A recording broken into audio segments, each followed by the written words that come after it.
Oscar 8, Oscar 8, Oscar 8, Oscar 1. Dino, we've got her. And how fun was that? It's like this thing. Couldn't get her to jump out the helicopter. And I had to walk down to where we could find her. Then we found her in a little bush. We had to take turns in hiking her back out the mountain so that we could load her in the helicopter. Things are critical for this alpha female in the only wild dog pack on the reserve. I think I'm going to put her on a drip before we start running, though. Hey. One of the recent incidents being the alpha female in the pack having a really, really bad leg injury. The team has to act fast or risk losing her completely. She's skin and bone now.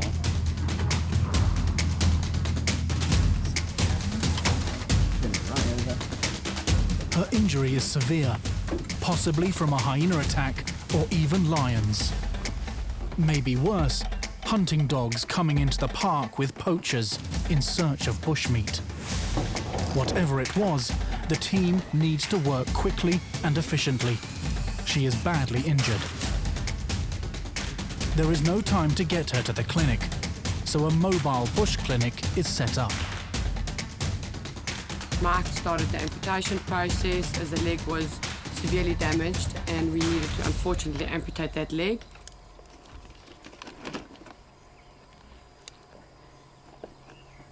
My guesstimation is she would last probably another 48, 72 hours at the most, and then she would have died.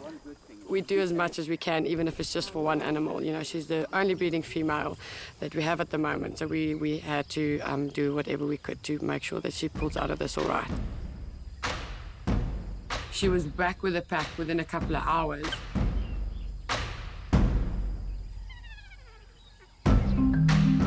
Manyoni Private Game Reserve in South Africa has it all. 23,000 hectares of rolling hills, open vistas, wild fig forests, tumbling rivers, and deep sandy ravines. But it's the animals here, and the dedicated team that lay down their lives for them each day, which gives it its heartbeat.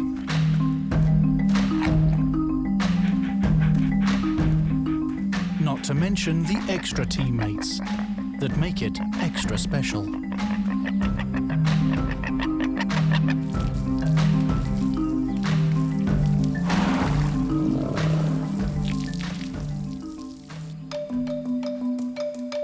With a large park comes large animals, and that means these elephants are not unsusceptible to getting themselves into trouble at times.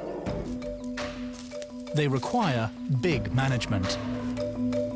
The team has rushed to a female with an injured foot. She has fallen behind the herd, and they need to act quickly, as it's not just her they are worried about. She has a calf, which is a major concern. We immobilized her, knocked her down. We were able to investigate. We did find a puncture wound under her foot, causing infection and swelling, which has obviously made her uncomfortable and made it hard for her to move. Treating and cleaning the foot is a mammoth task, but someone has to do it.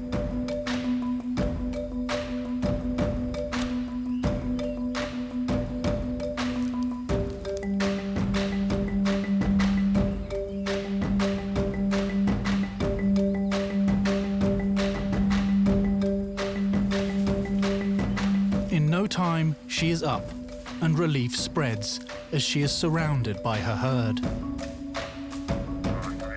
Karen and her team will keep a close eye on her until she is fully recovered. We manage a really big area with lots of moving parts, and outside of our day-to-day work, we have to be ready for anything and everything. But living and working here is also very serious business. South Africa is at the forefront of the war against rhinos, and Manyoni has also felt the brunt of it.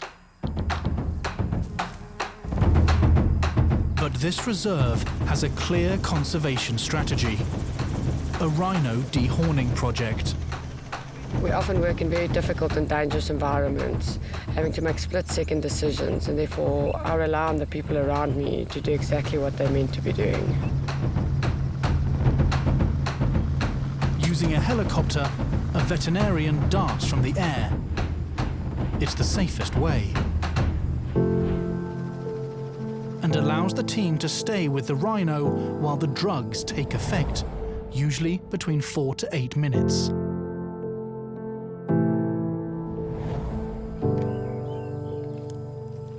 While ensuring the ground crew get close to the rhino to put earmuffs in and a blindfold on to dull its senses. And then it's straight to work. Everyone has a job, and they do it well. So we take DNA from skin, DNA from the horn, and DNA from the hair.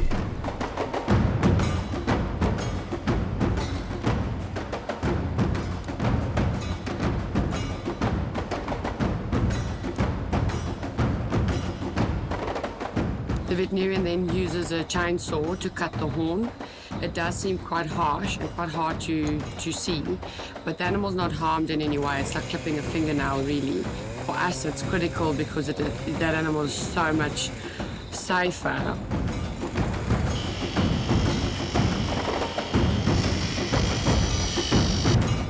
So you're just marking the horns so that they can get logged and put into the database later on. At the end of the day, it's not the solution to rhino poaching, but it's all about risk and reward at the end of the day, and we're reducing the reward by keeping rhino with very little horn on their face, and the risk is very great that they're going to either be apprehended by field rangers or get caught when they're in the park, and that's the game we play. I'm happy to tell the story about Lucky, one of the white rhino females in the reserve. She was shot and wounded during a poaching incident. She survived. We treated her for her injuries. We were able to monitor her in field, and she has recovered amazingly. She was also one of the first rhinos that we dehorned. We're very emotional for all of us. She's a very special rhino. And a couple of weeks ago, the guys reported that she's given birth to a young female calf. So when I first heard that Lucky had had a calf, I could not control my emotions. I nearly burst into tears, and I was absolutely ecstatic. I was just actually shocked. We'd sort of been hoping that would happen, but it never really did. And with four odd years, she was just sort of one of those lonely rhino on her own. You know, that's where we get the reward from, is putting so much time, so much effort and so much concern into an individual animal, and then knowing that it was worthwhile at the end of the day. There are very few things that can give thanks to us for the work we do than an event like this.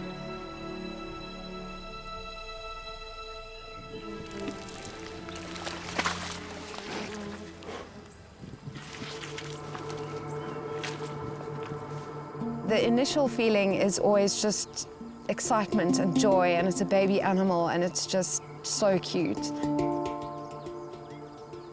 And then it kind of hits you that this little animal is actually here for a reason, and it's not a good reason. But that being said, they have such a journey, and it's so amazing working with them and going through that process of them arriving and them being traumatized and feeling alone and losing that confidence, to the process of building them back up and gaining their trust. Watching them grow as individuals, learning about their personalities and their characteristics. And then one day being able to say, okay, we've done an amazing job, and they're ready to go back to where they belong.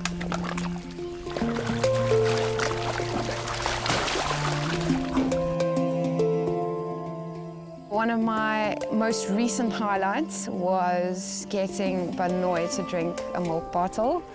It doesn't sound difficult, but it took about close to 2 weeks of persistence and patience. The day that he eventually decided to take a bottle out of my hands was just a massive celebration.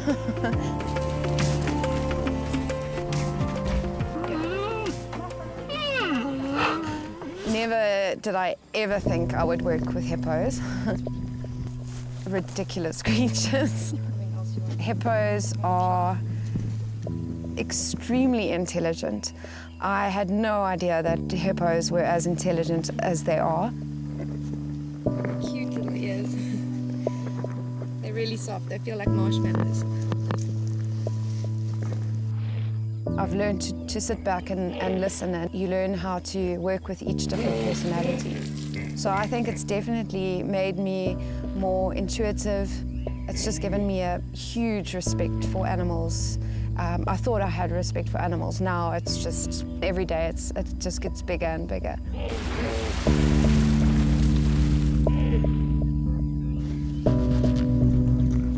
Pip is a little warthog that pretty much found us. We got home from an afternoon out, myself and Corin, and we found Pip in her garden. At just that little face, I was immediately on my hands and knees and picked her up. Pip is extremely demanding. She's grown a lot and quickly, which is what you would expect from a warthog.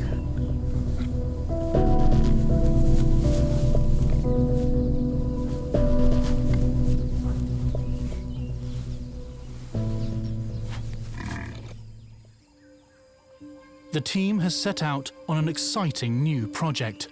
Working with international scientists, they'll be developing a tuberculosis test for predators, specifically in cheetahs. Manyoni has 38 cheetah in its population at the moment, and all the females have cubs, which means the population has reached its density. They will now need to move animals out the park, and this test could be the answer. Our end goal is really just to validate a test that can be used in the management of these species. It's really critical that we have that because cheetah are managed as a metapopulation, as all these distinct little populations. So in order to preserve their genetic integrity, we have to be able to move them between these reserves. But because tuberculosis has such wide-reaching implications for livestock and human health and maintaining our food supply, there's a lot of bureaucratic red tape around tuberculosis. So it's really critical that we find a test that works, so we can say, no, this animal definitely has not been exposed, or yes, this animal definitely has been exposed.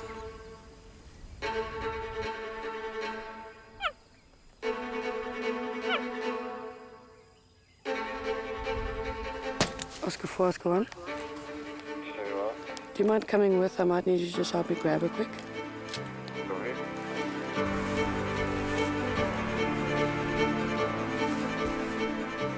Managing a big private game reserve allows us to work on some of the most cutting-edge scientific projects across the globe and some of the best scientists out there.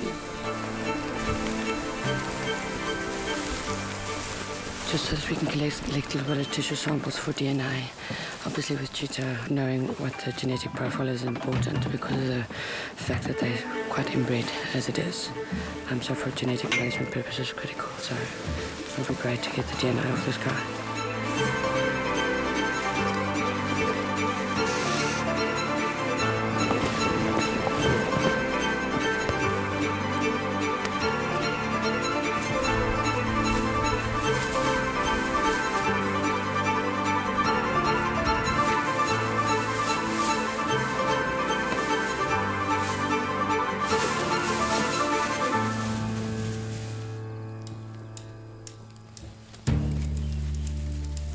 The team moves quickly to gather as many samples as possible.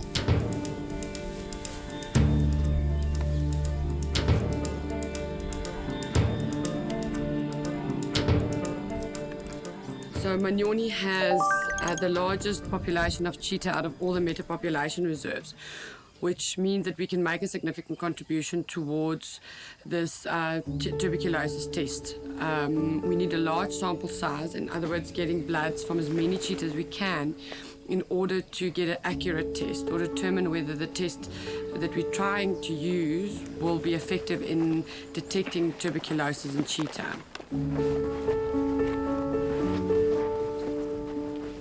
At the cheetah, we'll take a blood sample, and then within 8 hours, I have to take that blood sample back to my little makeshift field laboratory that I have at my house. And there, I'll split the blood into a couple tubes that have proteins from the tuberculosis bacteria. And that's when we'll be able to actually read the test and hopefully determine if these animals have actually been exposed to tuberculosis or not. Karen inserts a microchip into the cheetah. It's important because when the team needs to relocate an animal, it is imperative to have the correct individual. The team uses spot patterns to identify them, but a microchip is foolproof. And in this game, spotting the right animal is critical. So it was pretty successful. They didn't wake up on us, so that's always a positive. Anyway, the reversal's been administered now, so we just have to monitor their wake up.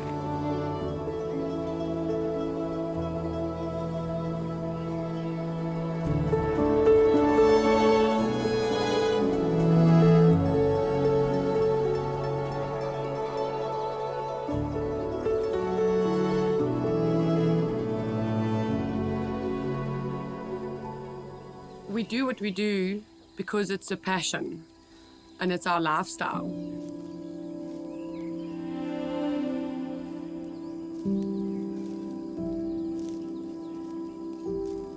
I wake up in the morning because I have the ability to make a difference in the lives of people, animals, and the protection of our environment. It's a passion and something that gives me reward and a reason to be on this planet and make a difference while I'm here.